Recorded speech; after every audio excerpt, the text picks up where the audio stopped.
De enero a septiembre de 2019, la Conducef registró 77,000 reclamaciones por fraude en tarjetas de crédito y débito. Y esto tuvo un incremento con relación al 2018 de aproximadamente el 30%. De las 77,000 reclamaciones de este año, el 68% tienen que ver con consumos y cargos no reconocidos por los usuarios de las tarjetas.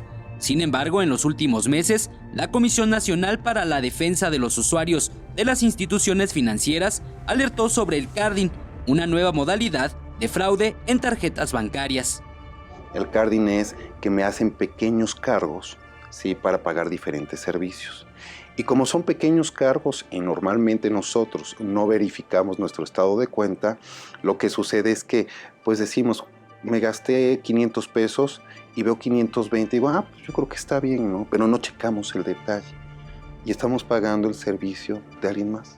Esta nueva modalidad no se presenta necesariamente por consumos a través de Internet, sino que también se ha registrado en compras directas y con mayor recurrencia en la adquisición de pantallas. Ante esta situación, la Conducef recomienda a los usuarios educarse financieramente, ya que es la única manera de identificar un posible fraude.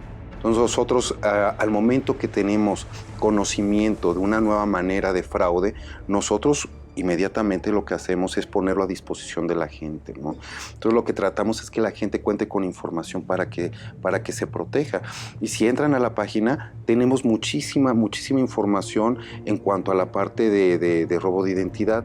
También aconseja verificar la información de las páginas a las que se ingresa a través de la web y sobre todo, revisar los comentarios de los usuarios que han ingresado.